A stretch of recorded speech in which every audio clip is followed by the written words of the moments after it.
Part 2 of urban survival. Now, when we talk urban survival, we have to clarify that we mean that we are fighting a superior force in an urban environment. And the reason we talk so much about urban survival is if you want to retake a country, if you want to retake your land, you're eventually going to have to retake those cities. So you can't just fuck off into the mountains and expect to retake a country. Now, today we're going to be talking about perhaps one of the most dangerous things you could possibly ever do, and that is clear a room. Now, should you clear a room? That's something that we can't tell you, but what I can tell you is that when you do clear a room, it should not be the first time you have ever cleared a room. So today on Grand Thumb, we're gonna be talking about clearing rooms, because if you don't get that knowledge now, 100% you will fucking die the first time you ever do it.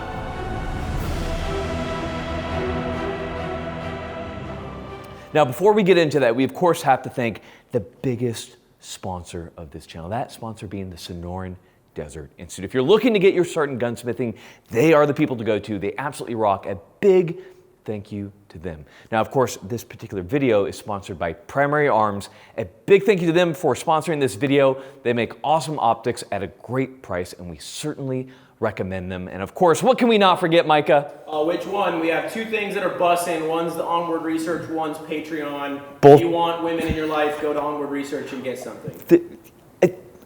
That hasn't been verified by the Food and Drug Administration, but yes, and also the Patreon. Everything that I don't want posted is posted, and get in there and check it out. A big thank you, of course, to Arms Directory. They rock, and LES Concealment.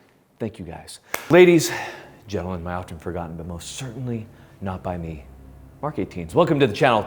Today we're going to be talking about a very interesting topic, and that is going to be room clearing. Now, to be clear, my specialty in the military was not CQB. However, we do have some CQB experts here. We have Jared. He wears a size too small and cry pants. Thank you for coming today. Thanks for having us, man. Of course, man. Please introduce yourself, introduce your team, and tell us a little bit about you guys. Awesome. Well, I'm Jared. I'm the owner of Orion Training Group. We also have Jason and Will with us, and Mitchell here in the back, who's one of our repeat students. And we offer training. We don't restrict it, and that's part of why we're here with Mike. Mega-based. Mega-based, yeah. So what we'll be talking about is CQB, and like he said already, if you have to do it, you've already failed one thing, right? This is about surviving. Mm-hmm. This is the worst case scenario. Fighting people a few feet away inside a building sucks. But if you're gonna do it, don't want to be the first time. So we're gonna show you guys some really basic stuff, deliberate clearance, footwork, a couple different types of rooms, and that'll get you started. Absolutely, and I think it should be noted too that for my people who are watching this right now, CQB is something that teams will train to for years. You will literally have the same group of guys training together for years on how to attack a building, how to attack a house. So what you have to understand is the things that you're going to be taught by Jared, which are really good. It's very good basics and very good fundamentals. You're not going to be an expert after 30 minutes. You're not going to be an expert even after a couple of his classes. This is going to be something that you have to focus on. And like he'll tell you, CQB is not something that you can do alone.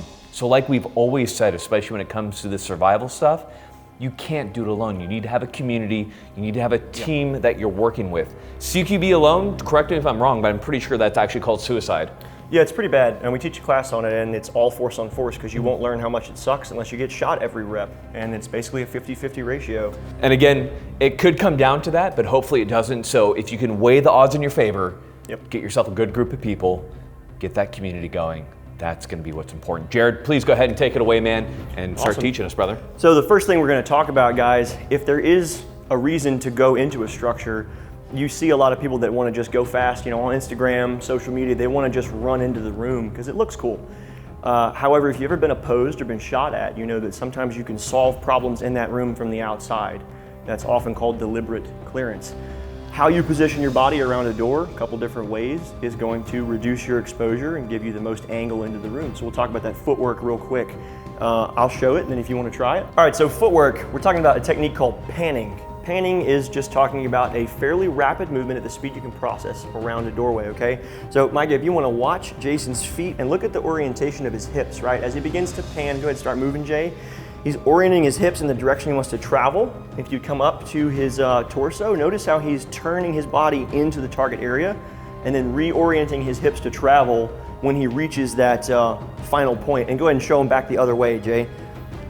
As he moves across, he gets his feet set up, And he moves at the speed he can process information, which is really what CQB is all about. Now, what do you mean by process information, Jared? Yeah. Because this is something that a lot of people fail to kind of understand. I think you did a really good job explaining it to me when you talked about Walmart, which I hate that place, but it makes a lot of sense. Yeah, so just give you guys a real simple scenario. We call this Dorito speed, okay? If you were going to Walmart to get chips, how long do you want to be in Walmart?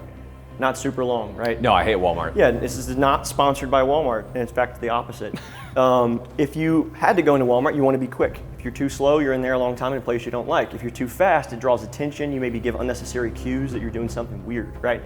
So when we walk to the chip aisle, we have a mission. We do it at a relative speed where we can process information and get out of there, right? Because this is about surviving. Absolutely. So we call it Dorito speed. And if you ever come to class, you'd be like, hey bro, Dorito speed. That means you need to slow down, do it at the speed you can process. Okay, so footwork. My favorite thing. The first thing we're going to talk about is a panning technique, okay? Panning is moving around the threshold at a speed you can process information farther into the room, okay? We don't know what's in there. And right now, where is Jason looking? For those of you that are watching, well, he's looking in that deep corner, okay? All right, so any information in this direction, he's got now. As he starts to move out, and we'll show you that from a different angle, Mike, if you want to wrap around over here. As he starts to move, he's going to get more information, okay, deeper into that room as he goes, because the idea is to reduce the amount that he doesn't know about before we commit to that entry. So if you look at his hips as he starts to decide to move, go ahead and show him, Jay. He gets his hips angled out and away, because if he moves in a straight line, his weapon is going to penetrate the plane of the threshold, and that's going to telegraph his location. We don't want penetration in this case. No, this is about surviving, right? All right, nice and slow, Jay. You see how he's breaking the plane of this threshold? I can see him from here and he can't see me. That means he has given me time to process him and he doesn't know I'm there, and that's very bad in CQB. That's how you die. How you die, yeah. So now if we're going to do it right, when Jason goes ahead and orients his hips out, if you watch his feet, Micah, what he's going to do, and I know Mike loves to watch feet, Facts. We're going to walk in an arc so that we get that muzzle away from the threshold, okay? Just step by step, Jay. You guys see how he's turning his upper body into the threat area? Keep coming, Jay. It makes so much more sense after you see how the muzzle breaks. You're like, well, why is he walking in an arc? Yeah. Once you like see it and you're like, oh, I get it, because then you you die. Because you might die, and this is about surviving. Okay, can we go ahead and have you go back the same direction? Because everyone's going to ask, people on YouTube are going to say, well, what if he's right-handed and he does the other side? So notice how Jason's hips move. So go ahead and start it, Jay. He starts to turret his upper body, turning to the right. There we go. And he did not have to do any funky crab walking or anything weird. He just simply rotated his upper body. It's kind of Pretty hot? yeah, a little bit. Yeah, I agree. So we're thinking about entering an area. We've done the one-man show. What does it look like with 2 and 3 men as we start to get our teams together? Okay, so the second man has certain responsibilities. The first one is to protect his buddy, and that also comes from muzzle discipline. So unless you're when you want to point it to the back of the dude's head, just ignore the rest of the video, right? Okay, my guys are stacked up over here. Micah, if you want to check out what they've got going on. We're still doing the exact same panning motion. Note that his muzzle is pinned 90. There's no way that he can muzzle Jason, right? Second part of that is look at the relationship of their bodies, okay? As Jason starts to move, go ahead and start moving, Jay. When that area of responsibility opens up, the second man occupies that space and is locking down what Jason previously knew. Now he has got that situational awareness. And we have established relatively about 80% of the room has been seen. How do we decide who goes first? We've got a lot of situational awareness. The more alpha male goes first. Yeah. We would have checked first and been like 8.5, 7.5, you go first, but anyway. And that gets cut immediately. Guess what, guys? All these guns have been rendered safe, have a Manta system on them. There's gonna be some flagging, but these are weapons all rendered safe. So, Would you say big boy rules? yeah, welcome to Big Boy Rules. Okay. So now what we're talking about, guys, is how to actually signal who's going first, okay? And there's a lot of stuff we talk about in courses on nonverbal signaling. If there really was a bad guy in here, we don't want to be like, no, you go first. No, we want to be able to say who's going first without actually giving them any data, okay? We already talked about you don't want to muzzle the guy in front of you. So whomever saw less danger or has less work would simply get their muzzle out the way for that next guy. So if he raises his muzzle, what's that telling him? To enter the room.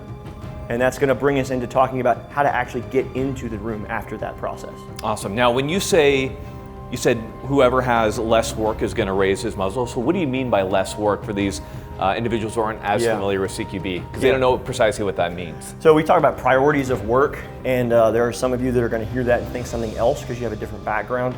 Priority of work would simply be, what's more important, somebody we can't tell if they're armed or somebody who's armed? Somebody who's armed, clearly, right? And then a person we can't tell if they're armed. It might be Lucas from T-Rex Arms. He can pull out a .6 draw, so we still have to worry about that person, but they're not as important as someone with a gun or a knife or whatever. Then we're talking about places where people can hide in a room, dead space. Then we're worried about open doors, and then we're worried about closed doors. So dead space, you're meaning when they're looking into a room, once they enter it, they're not able to see what's beyond that, such as Correct. like you have like a cabinet up middle of the room, and you can't see what's behind that cabinet. Like Mike, if you pan over here, not sponsored by Bang Energy, somebody could fit behind this, right? If somebody was hiding back here, this is a dead space that we can't get down. Like Mil-Spec Mojo could pop out of there. He could he could stand up. He'd be standing and just kind of raise his rifle up. Yeah, him standing up is this tall anyway. So, exactly. He's going to come in and just... Yeah, I've never met him, so now I'm roasting and it looks shooter. bad. Okay, we're going to go through this step by step in case y'all are retarded. So what we're going to do is talk exactly about what foot goes where. So Will, give us a little laser in the center line of this door for me, please. That is a center line here, okay? If Will steps to that with his outboard foot, outboard meaning farther from the door we're entering, it's going to set his hips up to go straight through that room, okay? He's gonna go step with his next foot, and it's going to deliver his hips around through the threshold. That's a good lunge right there. Yeah, it's nice, deep black. So when you step with your next foot, we've cleared that path, and that's when that second person can get into the room. Can we see that from the other side as well? Certainly. So now from a little bit of a different perspective, I'm gonna show his footwork again, and we're gonna pick up some cues that you guys can use when you're doing this at home to learn it. So go ahead and come through one step at a time. Will, pause right there. Notice you can come around here, Micah. You see his foot is in the direction he wants to travel. That is squaring his hips to the target, which is gonna be that deep corner, okay? We talked about that a minute ago. It's the only part he hadn't seen, right? Go ahead and step through with your next. See his foot and how it's squared to. All right, go ahead and step through one more time.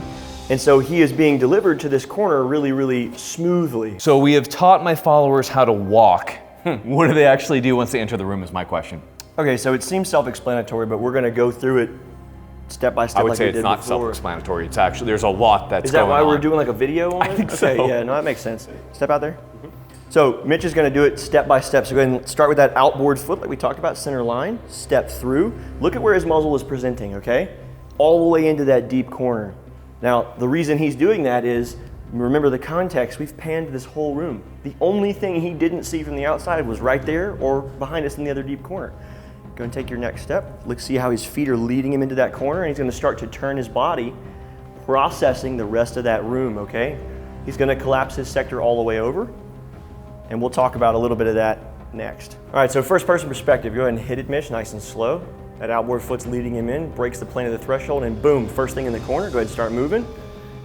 Collapse that sector over, looking for work, and we'll talk about some safety stuff in a second. Perfect. Okay, now that we've shown them what it looks like with one guy, they can clearly see how much of the room there is and how long it takes just for the human mind to process that. So like, certainly it's gonna be better with 2, with 3. So what does it look like when we start getting more than one guy entering that room at once? Right, so one of the CQB principles we talk about is not exposing yourself to something that you're not covering with your own muzzle or that a buddy is covering you with their muzzle, okay?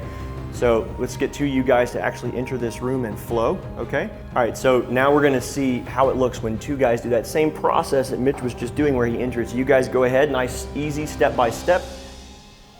Notice how Jason is moving at the same time as Mitchell to cover his back really quickly, and they're collapsing their sectors of fire. Now look at this, y'all stay in that position where you've maxed out. Are they muzzling each other? It might look like it from your perspective, but he's actually about 1 meter off. He's about 1 meter off, right? You can see that Mitchell is looking in this angle. He's not within 1 meter of Jason's muzzle, so that means he's able to safely take a shot with this overlapping field of fire. Okay, so the next thing we're gonna talk about is adding in a 3rd or a 4th person, because being alone sucks. Having 2 people's, better, but we would hopefully have a group of 3 or 4. 3rd wheel, you want the 3rd wheel. Yeah, I want somebody to watch. Yeah. So if we can have all 3 of y'all work actually into the doorway, okay? Yeah, I can't wait to see how this looks. Yeah, so what you're gonna notice, guys that are watching this, look at how they have to distance a little bit more. And what they've been doing is called limited penetration, where you get about 2 steps in the door. And most of y'all are used to limited penetration, but when you have 3 people, you have to actually move a little bit more. So y'all go ahead and hit it with 3. And something that you really hopefully notice there is that the third guy in went the opposite direction of the guy in front of him. That takes us to another CQB principle, which is left, right, left, right. If the guy in front of you goes left, you go right. And just like we saw earlier, right? If somebody went and covered this corner, well, you have to immediately cover that corner. The third dude fills in the middle and looks for extra work, and his scan is still to a meter off and a meter off. That way they're all on line. They have intersecting fields of fire. No one's getting muzzled. And we have more people to work this problem. And I think you bring up a really good point that maybe some people didn't catch, but that's looking for work. That's something that's going to be like vitally important. It was a thing that I was always taught, and that was always drilled into me when I would go through a shoot house. It was, hey, look for work, look for work, look for work. You should always be doing something. Okay, so we have tall Chris Costa here. He's going to explain to us he's going to explain to us weapon manipulation. So we've talked a lot about feet, which is important, but you know, you can really tell the difference between somebody who's trained CQB professionally and not based on how they're manipulating their weapon through doorways and that type of thing. So I'd really like for you to explain to our people what they should be doing with their weapon as they're moving through a door. Yep, so one of the things that we like to demonstrate is simply the gun is just entirely too long to fit through the doorway, right? So there's gonna be some ways that we're gonna have to maneuver this gun around our body to get through the doorway efficiently and effectively, right? So even if we collapse it down a little bit, you know, I like to run mine all the way out, but get footwork, again, being crucially important. Get that proper footwork set up. As I start to move forward, the gun is gonna come out of my shoulder. And you can see from the backside, it's gonna come out of my shoulder just like this. When it's out of my shoulder, I'm still able to acquire a sight picture, and I'm still able to manipulate the safety and the trigger if necessary. Yeah, this is kind of in stark contrast to what a lot of people like see in old movies where you dip your gun as you go through, and the problem with that is, of course, that you don't have that weapon up ready to fire as you're coming through that Right, door. if I go through the doorway and I dip it down, I don't have a sight picture. I'm not able to defend myself and my teammate if the gun is down while going through the doorway. So we want to be able to keep that gun up and in the fight as we move forward. So what that will look like is up here, the gun simply slides over the top of the shoulder. I take that good step out with that foot. As I start to go through the threshold of the doorway, the gun simply slides back into the shoulder pocket and be able to clear that corner, that deep angle, clear my sector of fire, continue to move and look for work. Yeah, so you saw one particular way to work the gun around your shoulder. There are a few others that we talk about during class because we pride ourselves on being flexible, but that by far is the most effective and the easiest one to train people on, simply just pulling the gun up over the shoulder and then back into the shoulder pocket. It's real easy. So we've mostly talked about center-fed doorways where you have a long wall, long short, whatever, but it's not always a center-fed doorway. What else can we encounter? Possibly a corner-fed room, which simply means that the door is in the corner, and it's important to know how to handle that because actually a lot of commercial buildings rely on corner-fed doors because it fits their construction better. So if you only know how to deal with a center-fed and you come to a corner-fed, you'll be like, oh, what do I do with my hands? So we'll go talk about it. Let's check it out. Hey guys, welcome to a corner-fed room right here. So if you come around, we of course have another doorway, but here is that corner-fed doorway. That's what we're gonna see in those commercial buildings. Jared, please take it away, man. So kind of the same meta that we did with center feds. We're not going to destroy you guys with too much information. He's going to do the same thing he did over there. He's going to pan it. Remember, we're talking about getting as much information from the outside as we can because it's about survival, right, Mike? So absolutely. Jason wants to live through this encounter. What can he see over here? It's a wall, right? So we know from the outside, if we're looking this direction, well, most of the work's probably going to be over here. So go ahead and start your process, Jay. Same exact thing he was doing before, he's moving at the speed he can process. Now, if he's hanging out right here, how long do you want to be standing in a door? Not long. Not long. Obviously, people know you're going to be coming through that doorway at some point. And so the number 2 guy out there is doing the same thing he was doing before, getting his muzzle out the way. Jay's going to come in and hit that limited penetration pod right there, 2 steps in, and scan. Well, the next question becomes, well, where's that second guy going? So our second guy, as Jason's doing that, go ahead. Enter for me, is going to hit the other corner that wasn't seen. Going to scan his sector, collapse to a meter off his buddy, and that's it. Y'all want to see it all together? Let's see it at full speed here. All right, guys, let's Mike, hit if you want to come into the corner, we'll go ahead and watch these guys as they enter.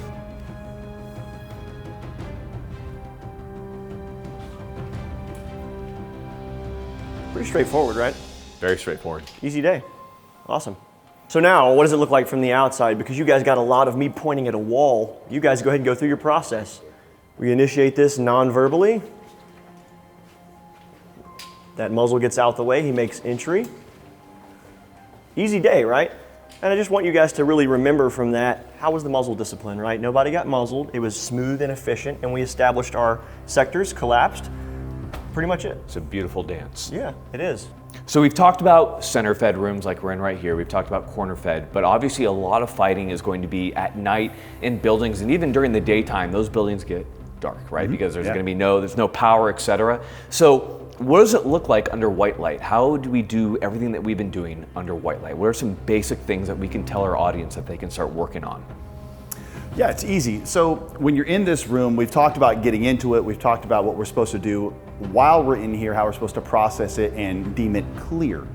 Well, if the lights are off and you can't see, you can't actually process and actually do that job. We're in here for a reason. We're in here looking or fighting, so we might as well see and be able to and process the entire situation.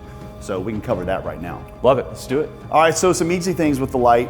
They can actually, on the other side of the wall that you can't see right now, they actually speak a language for us. So while we're in here and we're collapsing our areas of responsibility, or the section I've chosen to take, as I collapse to my buddy, family member, friend, or teammate, as I collapse, that weapon light is actually scanning on the wall and it's broadcasting something to them. It is saying, hey, you're gonna see some light coming your way. It means I'm looking for work and have yet to find it.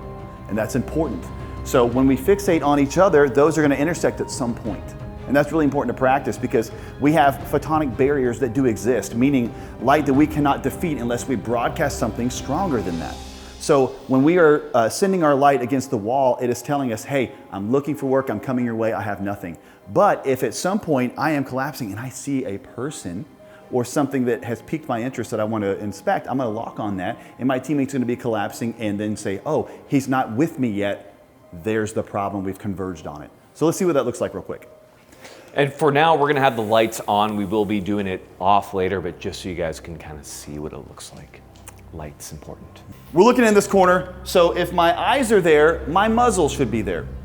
So when I come in, I'm now processing, and I am not just running through the motions, I'm running that light against the wall to find my next problem. Here's something important that'll help you process better.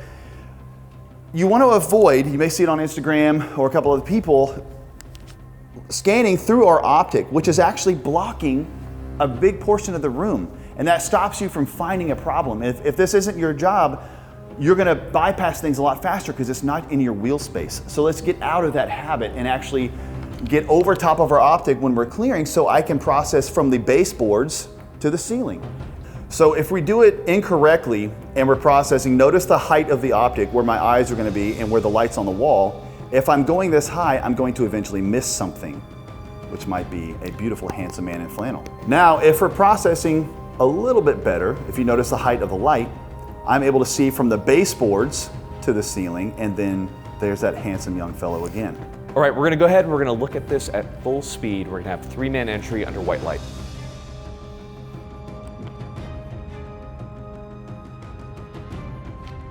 Okay, so with white light, it's very easy to speak a different language without verbally speaking. We're gonna use this light and demonstrate what it looks like when we have nothing and what it looks like when one of us might find something, which is that dead space we talked about earlier. So we start our scanning process, we scroll over, oh, and there's a buddy. So I am locked in. Jared has done all the work, collapsing the rest of the room because he's not seeing me collapsing it on him, which means I have found work. All right, so here's what our lights are gonna look like if we have no work in the room. The scanning process starts. We are actually passing each other, collapsing back, pretty little halos. Okay, so one last thing we're gonna talk about is we've communicated to each other in the room by looking through our areas of responsibility with our white light. It is speaking for us. Okay, well, how do we tell each other without speaking that we're done? Well, we introduce the pretty little halos.